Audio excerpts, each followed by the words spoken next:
The first time anyone noticed the door, it had already been there for hours, standing upright in an open field with no frame, no hinges, and no explanation. Just a single wooden door catching the moonlight as if it were something alive. Drivers on the rural road outside Saint Antoine kept reporting the same thing.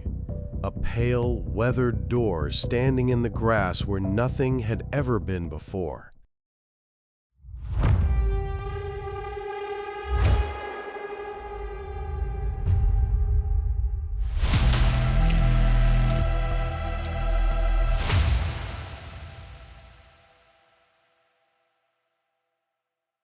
Some said it was humming. Others said it rattled when they got too close, like something inside wanted out.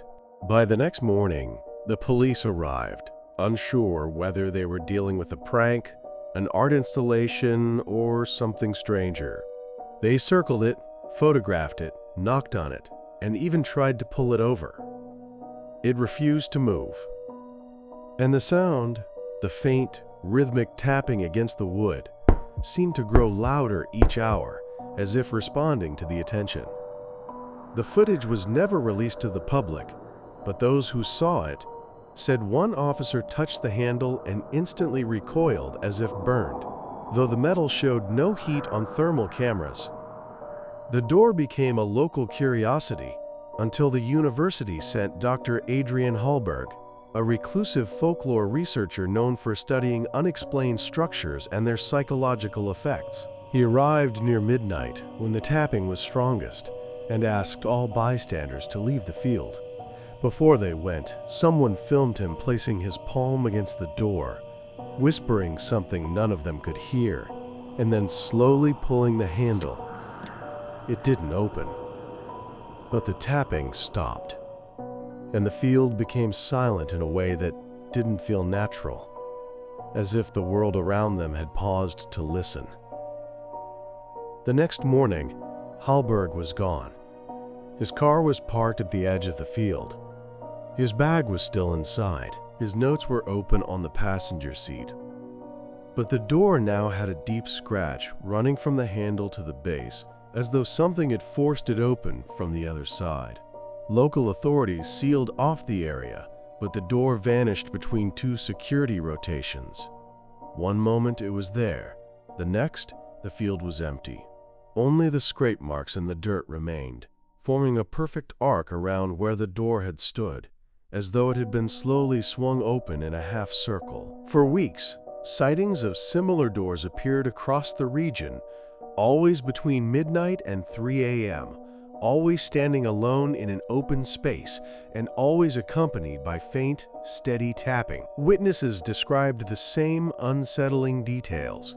The door looked old but not decayed, handmade but not rustic, with carvings that seemed to shift in low light. One farmer claimed he saw the carvings form shapes of people standing on the other side, watching him through the wood.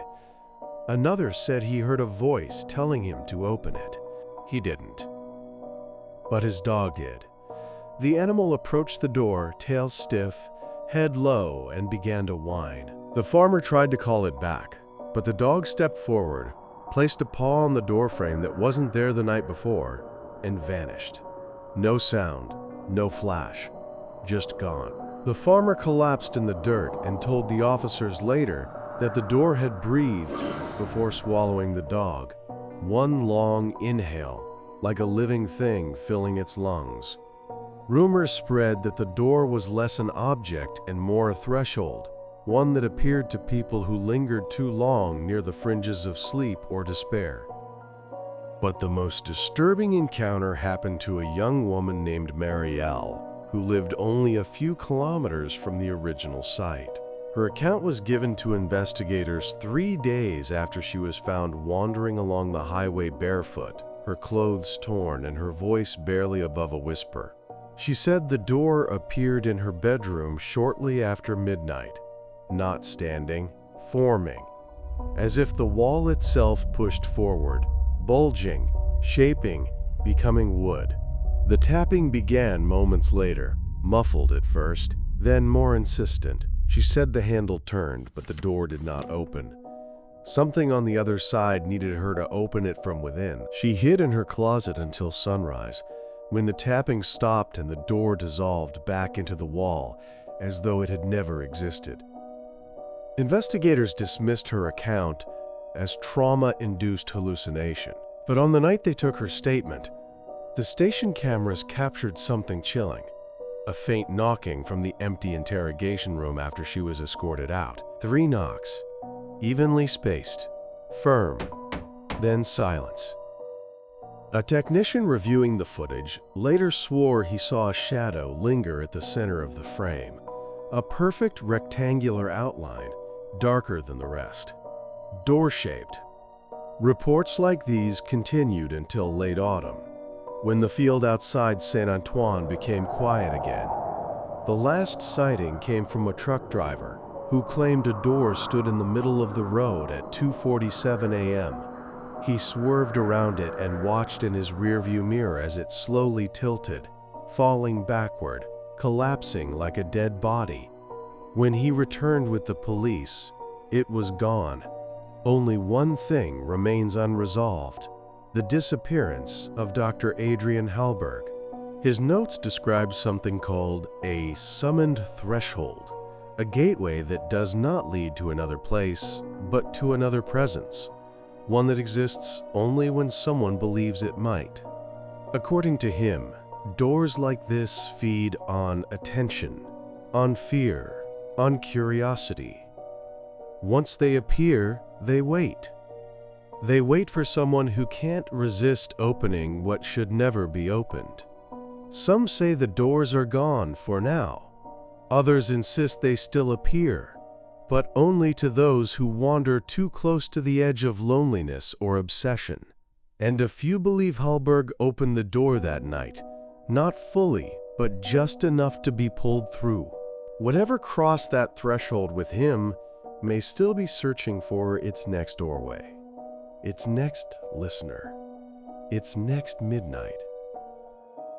You've been listening to this tale on Knoxmore Tales, and if you ever hear tapping where no door should be, step back, slowly. Turn away before curiosity becomes an invitation.